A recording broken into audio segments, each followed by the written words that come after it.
All right, welcome back to the podcast. Meeting with Brad Elfers today. He is the owner of Alaska Fly Fishing Goods in Juneau, which opened in 1998. So definitely been providing the service for Juneau people for a while in Southeast Alaska. Thanks for being on here, Brad.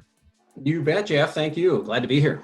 So I was thinking about asking you about your first ever fish on a fly rod, and then I couldn't even think about my first fish, which wasn't even that long ago. It was, I think I started fly fishing in 2007 or 2008, but then I figured I'd ask you anyway. So do you remember your first fish on a fly rod? I do. I actually do. And it was because, it was the thing that really got me started. It was one of those moments that's like frozen in my mind that I think I was 17 years old and I worked with this guy. I had a summer job and he basically said, "Do you want to go fly fishing with me tonight?" And I didn't even know what that was. I had never even heard of it, in any type of detail. And so he took me out and we went to this river and we just had one rod, his rod, and he opens up this box of flies, and inside is all kinds of traditional dry flies that you would see down south because I grew up in Seattle. And he pulled one out that looked like an ant. And more or less, he tied this on, and I didn't even cast because I had no idea how to cast. He said, just let it drift down the river, basically paying line out until it goes next to that rock that was about 25 feet downstream of us. And I just watched this thing go down, and then magically this fish came out and ate it. And it wasn't very big. I mean, it was probably like an 8-inch trout, but I was like, oh my God. That's all it takes. That's all it took. Because, to me, fishing had always been kind of boring. Sort of throw it out there and hope something happens. And it wasn't really my thing. And this just obviously led me down a path. So yeah. That was my first fish on the fly. I grew up on Prince of Wales Island, so I did a lot of spin casting, and spinners and pixies and things like that. And so it never really occurred to me to fly fish because it just seemed like an unnecessary complication. Yeah. But when I lived in California, that was like the way that you could fish most rivers and be adhering to the guidelines. If it was single barb or single barbless flies, no bait, like you could pretty much fish anywhere. And so that's why I got into it. And I just remember taking my $70 Fluger starter kit and seeing these fish rise, and I couldn't get the fly out there. And then they wouldn't bite. I don't even know what I was using, but I just remember that first frustration. So I don't remember my first fish, but I do remember my first fish on a dry fly. And that was just so different. You're fishing for cohos with a spinner. That's fun and cool, but just seeing that fish come up, and it doesn't have to be big, but just taking that fly, it's something else. It is. It's definitely one that kind of changes the whole the whole equation. Yeah. So you as a fly shop owner, you were a guide before that, or was it a concurrent thing, or how'd you get to own the fly shop? I was a guide. Before any of that, I guided river trips, just doing day trips with rafting. I did that up in Denali Park for a few summers, and was fly fishing just on my own on my days off and things like that, which was a lot of fun. And then came back to Juneau in the winters, and I would teach skiing up at the ski area in the winter. And then, basically one of the guys I used to work for decided to open a fly fishing guide service doing fly out trips, basically taking folks off the cruise ships and taking them for a 5-6 hour jaunt out to a creek and catch either dollies or pinks or chums or whatever might be in season. And I did that for a couple seasons and learned a whole lot. We had to learn quickly because it was the first year it had been done, so nobody really knew where to go or what to use or any of that. So it was pretty fun flying by the seat of our pants. But Juneau had never had a fly shop, and I guess Southeast really hadn't either, other than just very small kind of guys doing something out of their garage type of thing on the side. So I decided to give it a go, having never worked a day of retail in my life. And exactly, in Alaska you can do something like that and get away with it. So for sure. Yeah, exactly. So, and it's one thing led to another, and it's been a great ride. Nice. There's kind of a perception that the two coolest jobs in the fly fishing world would be either a guide or own a fly shop, because that's not really having a real job or something. Or, but I was never convinced, because it seems like being a guide would be work and you don't actually get to fish. You're watching someone else fish. And Right. then owning a fly shop, it's not just about sitting there with a cup of coffee and waiting for people to come in and talk about flies. So, what are some of the pros and cons of guiding and or owning a fly shop?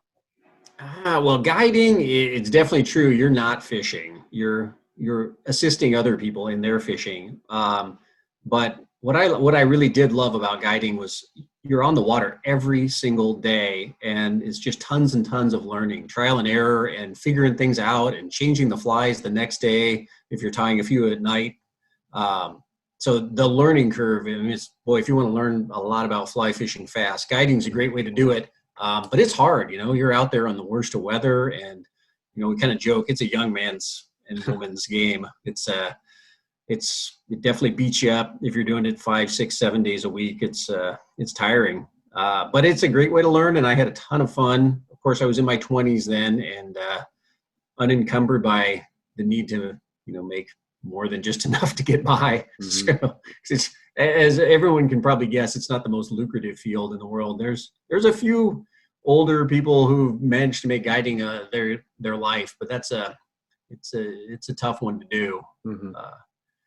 And being a fly shop owner, to me, that is like a dream job. It's pretty fantastic.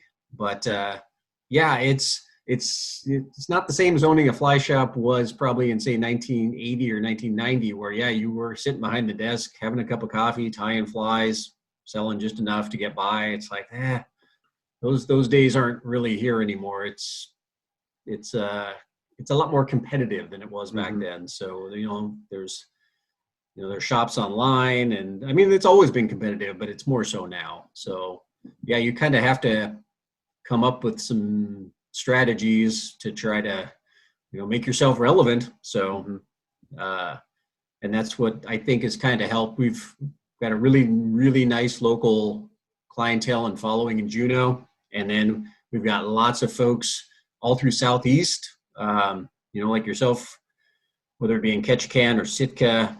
uh, Lots of fly anglers in Petersburg, and even those towns you don't think of as being a fly fishing town. I mean, Petersburg strikes most folks as a commercial fishing town, but a lot of those commercial fishermen also like to fly fish for coho and cutthroat and things like that. So Haines, a bunch of these towns are uh, great outlying communities that have provided the shop a lot of support over the years.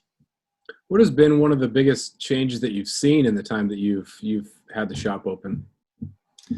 Probably I mean, it's kind of a cliche, but it's got to be the internet. When I opened the shop in 1998, the internet was still kind of, basically you had a web page where you'd post a nice picture and your phone number. Nobody really knew what to do with it quite yet. There were a few shops that jumped on it early, but that's probably the power to share information on the internet is pretty astounding, and that wasn't there before, to be able to help people figure out what it is they want to be doing, whether it's through videos or articles or just pages themselves. That's probably the biggest change I've seen, and the fact that there's shops that get by without an internet presence for sure, but they generally have something else like a gigantic guide service, or they're really big urban area where they have a huge population. But if you don't have one of those two things going, you probably ought to be figuring out the internet. So Yeah. You yeah. mentioned content a little bit there. There's not a whole lot of stuff out there about fly fishing for steelhead in particular in Southeast. Do you think that's kind of like is there an unwritten rule when it comes to steelhead fishing that you're just not going to publish a whole lot of information and give up those holes? Or is it just, it's not big enough to have a whole bunch of content about it? I'm not really complaining, because it means that there's probably going to be a little less traffic at the spots I want to fish. But steelhead content in Southeast, why do you think it is where it is? I think you got the two of them there, Jeff. One is nobody wants to be hot spotting, so to speak. You don't want to be the person who's given up their spot.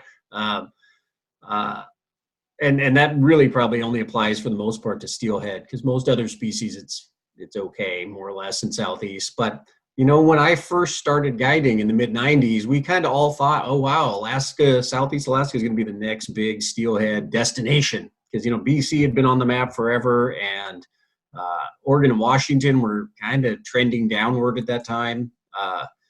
But I think as people traveled up to Southeast, it just kind of turned out it was a lot rougher country to fish than they were hoping for. And these are a lot of people that like to swing flies, which is not something we get to do on a regular basis. So in some ways, I think the fact that there isn't a tremendous amount of pressure from down south with people coming up wanting information. So to some degree, they haven't been demanding it either. So.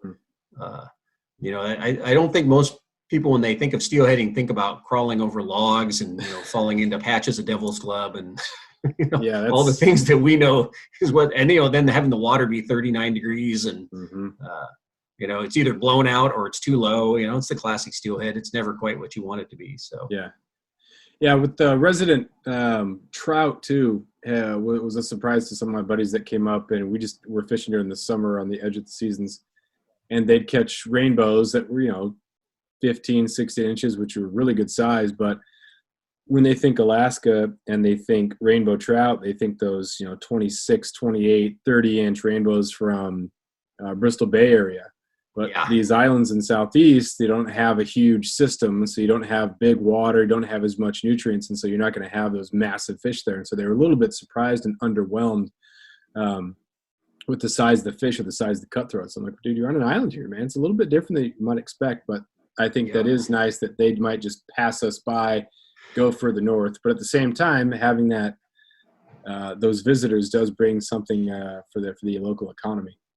It does, yeah. And we kind of joke about it. One of my guiding friends calls Southeast Alaska the flyover part of Alaska. All the anglers fly right over us on their way to the Kenai or Bristol Bay, and I certainly ran into that guiding too, where there was just these absolutely unrealistic expectations, that, oh yeah, we're here now. Where's the 26-inch rainbows? You're like, well, especially in northern Southeast around Juneau, there virtually are no rainbows. At least you guys have them down there on Prince of Wales, but we have a smattering of cutthroat and a lot of dollies. So, it's kind of interesting, but it's, I just think I think we are getting more people who are starting to kind of appreciate the country around Southeast for what it is, that it is kind of a primordial rainforest with these just beautiful, genetically pure strains of wild fish. So that's pretty hard to, there's more people who are now, I think, a little more interested in just the aesthetic of what they're catching. Maybe they're going to bring a 3-weight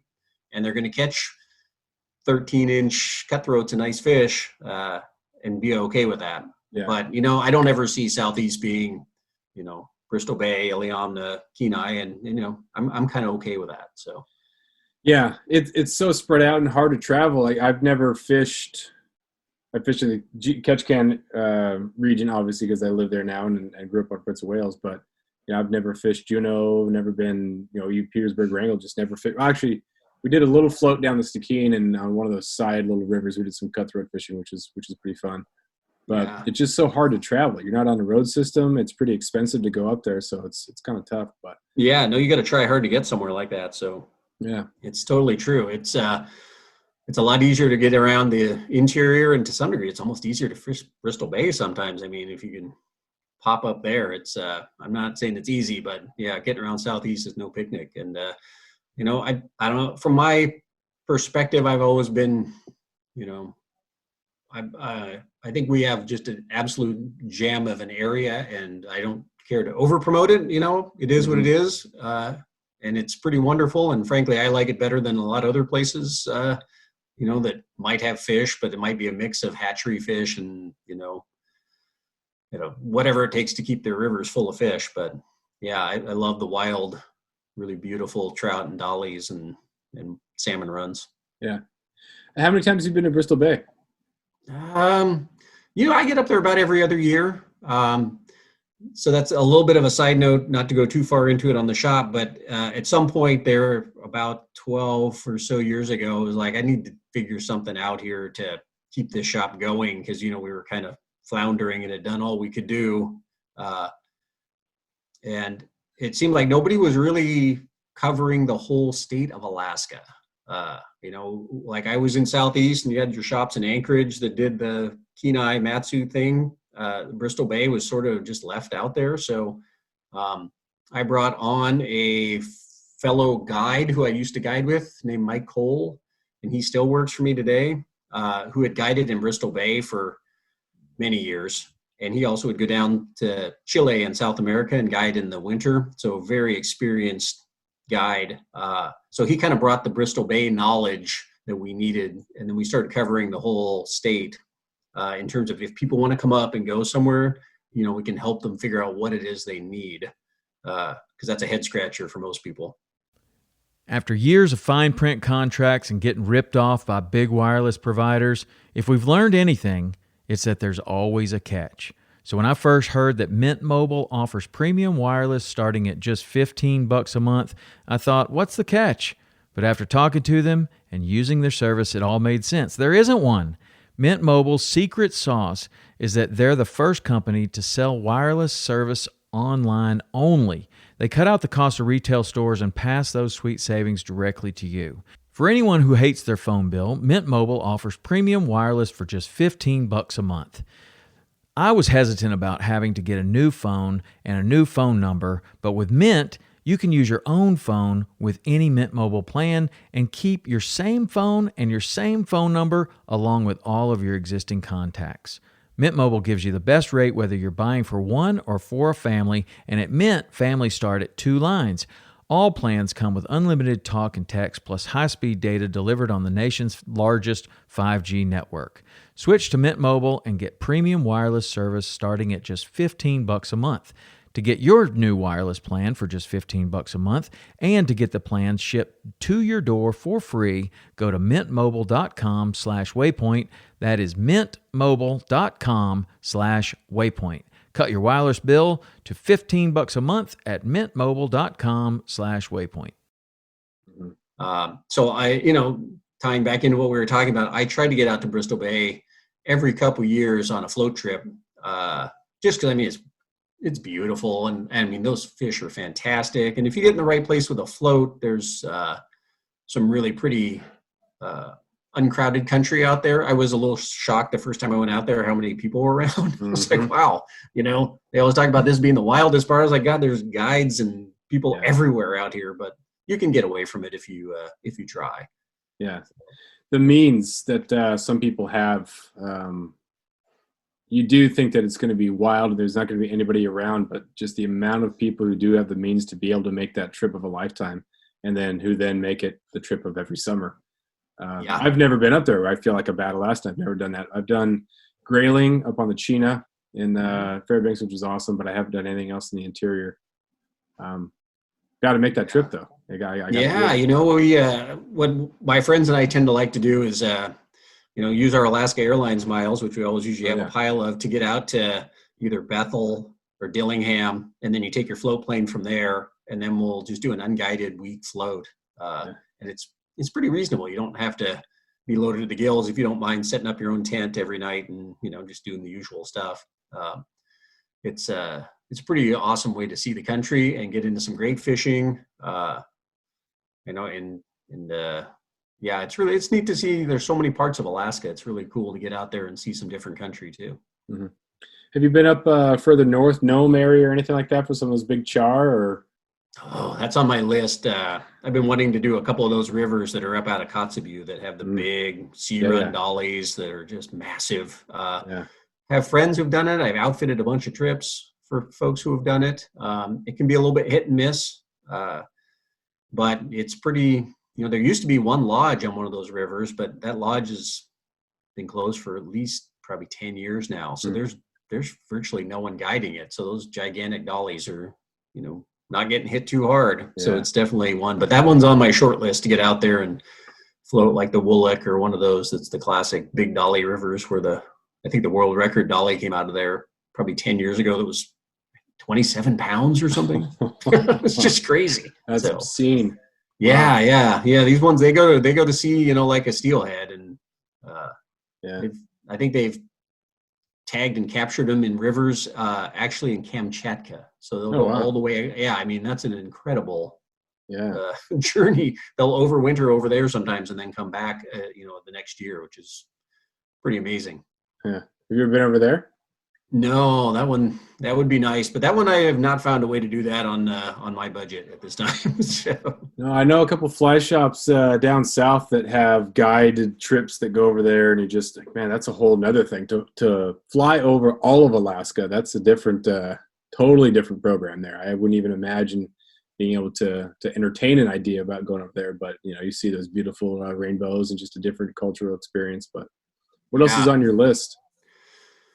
Oh man, I'd love to do a good Arctic float too. I mean, that one's on the short list as well. One of the rivers, where the fishing's probably going to be a little bit less of the draw there, because you're going to have char, and they tend to be kind of spread out on those Arctic rivers. But it's just that whole country looks fabulous to me, and everybody who's done those just loves those floats. I mean, you can just get destroyed by the weather because it can be horrible any week of the year, but pretty amazing country. I've always wanted to get up there and see that one.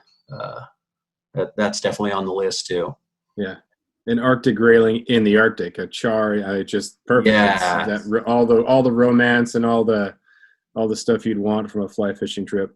Yeah, sometimes you can time it and be there when the caribou migration is going on or something to that effect, and so that's going to be pretty mind bending to see that happening. Yeah, for sure. So if someone it is winter steelhead time, if someone is rigging up, what do you recommend, and how might it vary from what some of the things that you see people bring up? You talked about it's not the best for swinging flies. What would be a rig that you would recommend? Yeah, and that's true. So much of what steelhead want to eat, in my experience anyways, and the thing that keeps fly fishing interesting for me is you're always learning something new. So I, take what I say with a grain of salt, because, it might change, but water temperature is generally not on our side in Southeast. Usually it's a little too cold to get those fish super frisky where they'll go chase down a swung fly. And I have had them do it. It's not out of the question, but, I think it's best to be prepared and go in there with something under an indicator to roll through there. And then if you're into fish pretty good, sometimes you can switch over and, well, these fish are tearing it up. Maybe now I can swing one up. But it's, from what I've seen, if you want to find where the fish are or find what depth they're at, I will run, like a 10-foot leader, tapering down to about 12-pound test, and I'll run like a 1-inch indicator, something pretty big. And then you could fish a bead if you want to, and don't be afraid to go big, like a 12 or 14 mil. Or you can fish a jiggy style fly, which I like a lot. We have one at the shop called the Liquid Wrench that Mike Cole came up with. It's just wicked. Comes in a bunch of different colors. It's got a tungsten jig head, so you can really get down to where those fish are. And that's what I like to fish, something like that. And then, then I can adjust the depth really quickly, go through with the thing 4 feet from the surface. And then if I'm not getting any grabs, but I think there could be fish in there, maybe I'll adjust it and drop that thing down 5 or 6 feet and really get down there and start figuring out if there's something on these deep runs or not. And then kind of roll from there. That's always been my strategy anyways.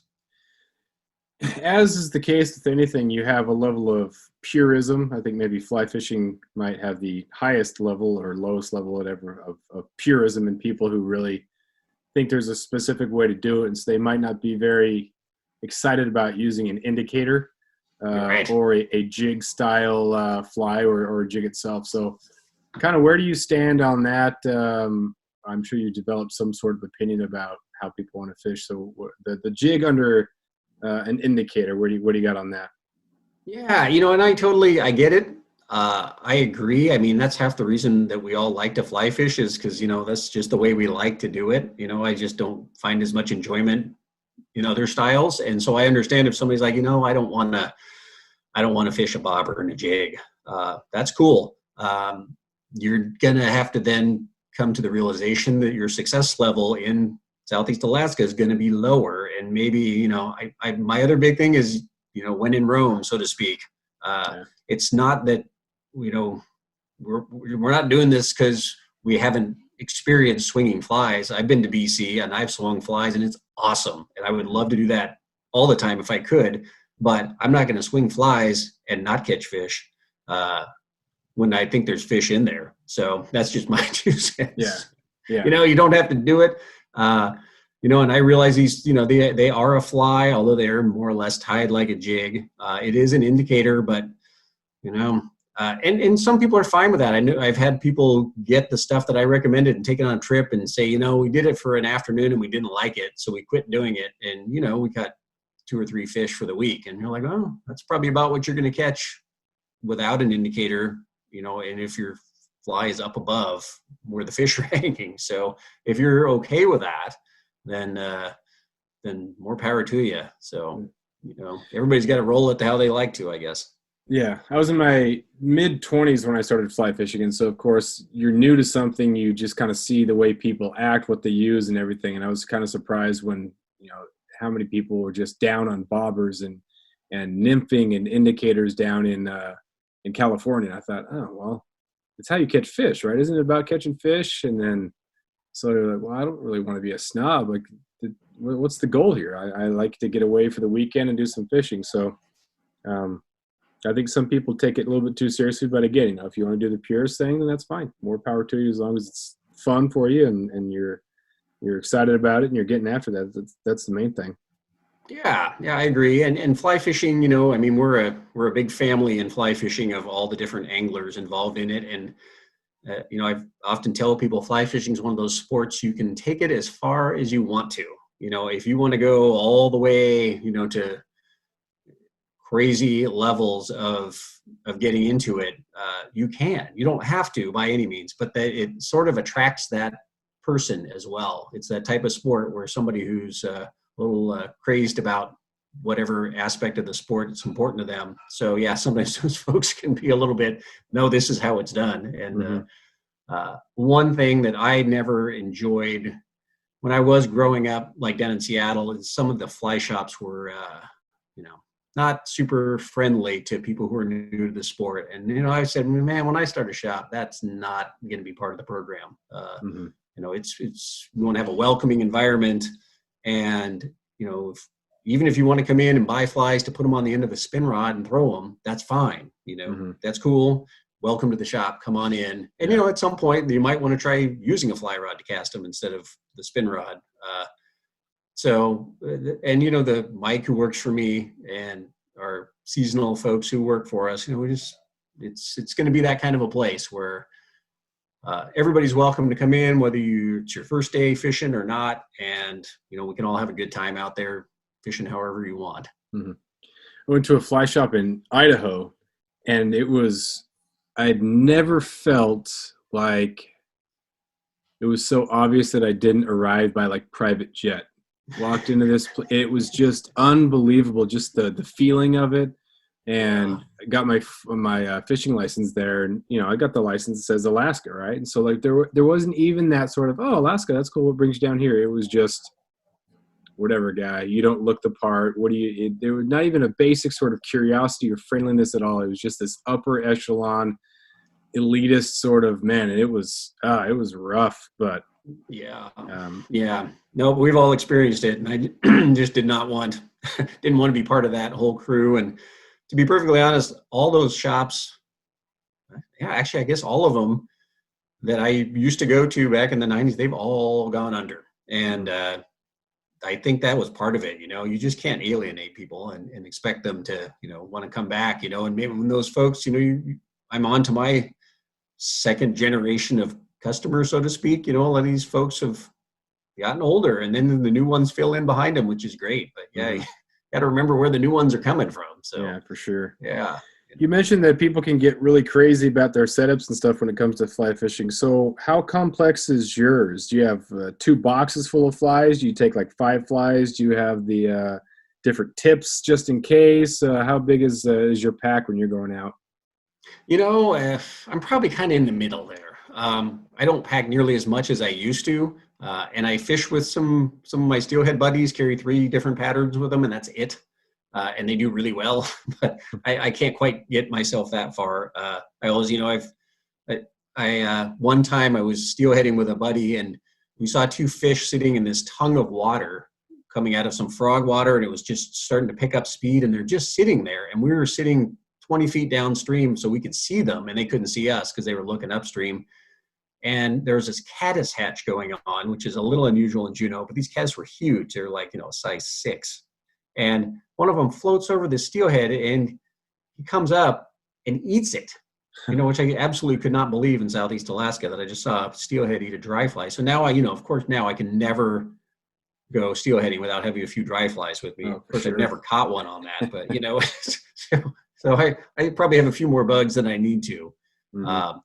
But your rivers down there are quite a bit bigger than ours. POW, you've got some good sized rivers flowing out of there, whereas everything in the northern half of Southeast, so to speak, is probably, 30 feet across is about as big as they typically are. Mm-hmm. Maybe a little more, but not much. So I kind of forego a lot of the tips and sink tip setups, and I just roll with a floating line and a whole bunch of split shot. So, yeah. So my pack's not too big. Yeah. I try to keep it as simple as possible, but there's always a fly that if I leave at home, like that would be the one. I didn't bring enough purple or the wrong shade. I should have gone with the black. Or it's just. So then I end up taking all of them, and then I feel like I should be tying knots every 15, 20 minutes because I'm second guessing it. Yeah. And other times I'm too lazy because I don't want to spend the whole day cutting knots or tying new knots, and so I'm just fishing the same thing over and over again, getting the same result, which is nothing. I think, man, I probably should have switched about an hour ago. But how do you know when to switch, or what determines when you switch? I don't switch very often, and I'll tell you, I just tie on pink and I roll with that most of the time. Although some of my buddies are all about, black, and others are about different colors like purple. But I usually start and finish with pink. But, we tend to fish kind of, within 100 yards or so of each other. And, maybe because we're getting a little older, we don't, often we're all fishing, but a lot of times we just take turns and, might all fish a run just because we're kind of hanging out and enjoying each other's company. We don't get to hang out during the year that much. So usually I switch when I see somebody's catching fish and I'm not. Then, then I'm like, okay, now I know there's fish in there, and 2, they're not eating what I have. So, what I don't like doing is switching out when I'm not even sure if there's fish there. Yeah. Then you're kind of like, now I think I'm just doing it for myself. But fishing something that you're confident in is certainly a big part of it, because I've definitely seen when if you're fishing kind of halfway, not really paying a ton of attention, it seems like that never does bodes well for your success rate. It's like you have to fish like you're sure you're going to get a grab every run through. So yeah, but I don't do a tremendous amount of switching unless things have gone completely south on me. Yeah, that's nice about when you start to figure out a river, you can become comfortable. And I'm the same way with a couple pink flies, and usually the variation has to do with size rather than color. For me, that's just the personal preference. You pick up some fish, you get that confidence, you can fish it well, and you get excited about it, and hit those spots. What about changing spots? If there's 3 or 4 spots on a river, how long do you go? Do you go up through the whole thing once? Do you go back through a couple of times, or does it just depend on what you're seeing in the water level? A lot of times, especially if the water's medium or low, one run through, we'll often see, even on a river, some of our creeks are so small, you go up the river to the top, and then you're going to fish your way back to camp, so to speak. Mm-hmm. So you don't even fish on the way up, you're just hiking up. And we'll fish our way down. And, if it's a okay run, we might stay on it for 20 minutes or something. But, once you sting, it's like there's a few fish in there that are usually grabby. And once you sting them, there might be some more, but they're usually not very grabby. And then say we fished our way down, and then the next day you go back up and fish it again, where the fish are. But then, you catch about a third as many the second day. It just seems like once you sore lip them, and they're not wanting to play ball so much anymore. And then you start feeling a little guilty, like, oh gosh, maybe I should just leave these poor things alone. But that's also on a creek that's not all that big. so, the whole run might be 75 or 100 fish. So at that point, we don't usually fish it more than 2 days anyway, just because you feel like it's going to get enough pressure, and you don't want to hook like double-digit percentage of what the whole run is. So, yeah, exactly. Yeah. Speaking of pressure, if you do happen to see someone that's fishing the spot that you want to fish, do you go up beyond them? Do you see how they're fishing first? Do you try to talk to them, or what's your normal protocol when it comes to someone on the river that's not in your party? Yeah, I mean, that's a great one. And that's one that, is certainly, the etiquette is such a kind of a crucial thing just to keep us all happy. And, everybody in Alaska likes a lot of elbow room, whereas sometimes folks who are used to fishing around a lot of people don't mind having someone near them. But, the typical steelhead etiquette is you go, excuse me, upstream of them. They should be fishing downstream, and you're basically following them through is, what you would do if you're in British Columbia or Oregon or somewhere on a regular steelhead river. So they're getting first crack at the fish since they were there first, but in Southeast, we usually just try to stay away from other people if at all possible. Cause sometimes you can feel like if some of these folks here don't do this standard cast, drift, take a step down type of thing. They might just park it in a spot and feel like, this is where I want to fish and I don't want you pushing me from behind. And, and I can understand that. So, a lot of our spring steelheading, though, a little different than POW, I guess, is, we kind of have to do a fly out from Juneau. We just don't have much on our road system. So we typically fly someplace and hope like heck there's nobody else there. And usually there isn't. So, or if there is, it's a river where you can just like get your hiking boots and keep on going upstream. And at a certain point, you usually outwalk everybody else. So, Yeah. Yeah, I'm getting kind of excited for it. We've had a ton of rain, and so everything is just crazy blown out. But December can be a fun month to kind of get that started. Hunting season's over. We got duck hunting still, but it's pretty exciting time of the year to get back into the steelhead water. Excited for that reel that I got coming down that I got ordered. Yeah. I'm pretty stoked. I bought the Lamson, the Conic, which was my first kind of, I wouldn't say premium, but it was, the step up from the starter kit. And then I got the Lamson Guru for my 5-weight, which I loved. And then this 9-weight Guru that I got coming. That's going to be pretty sweet. Yeah. Yeah. That's really a nice reel. And, nice large arbors. You can pick up line really fast, and they just have a great track record. So that'll be a nice addition to you put it on a switch rod? I have a 9-weight Sage that I got for because I have a 7-weight single hand. I do have a switch rod, a 7-weight Echo, which I fish sometimes. I got a Ross reel for that. Okay. Yeah, because that 9-weight reel would do double duty. That would be a great 7-weight switch reel too. So yeah, no, that'll be nice, and hopefully you'll tie into some steelhead. That we're all envious up here. We don't have any fall, winter. We won't see any steelhead till April at the earliest. So I know you guys have to pick your days down there. That it's all about the weather and all about the rain and all that. But that's a nice option to be able to go out and actually do some fishing in the winter. So bit of a chore. So what determines what you end up carrying in your shop? Is it stuff that's personal preference that you've fished before? It's been recommended, or how do you fill the shop? Yeah, that's great. It's, to some degree, I'd say it's personal preference because I've been doing it long enough where I know gear that looks good when you get it out of the box, but I want to see what that gear looks like, not only after one season, but after 2 seasons. And if people are unhappy with the gear, it's going to end up on my counter again, which I don't want that, because then they're unhappy and this gear probably failed out in the field.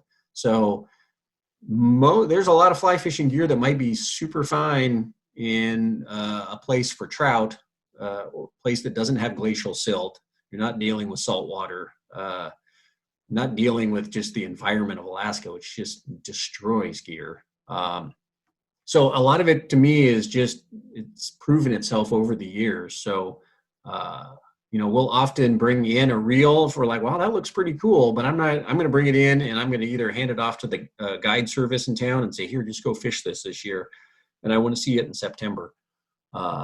Or we just fish it a bunch ourselves. Cause I want to see how that stuff actually holds up out there. And there's some companies that have had some highs and then they kind of cycle back down and they aren't doing so well. And, we kind of keep our thumb on the pulse of all those things in the industry to sort of try and keep an idea of who's on the upswing and who's not in terms of manufacturers. Because it's certainly there's a lot of stuff out there that looks pretty good, but man, especially like glacial silt, it's amazing where that stuff can get into a reel and just eat it up, or get into a boot system, where it just destroys the laces or things like that. So it's certainly good to have time on the water. And I listen to the guides a lot since they're out there more than I am. I still fish quite a bit, but nothing like those folks do. So, I get feedback from them on what's working and what's not as well. Yeah.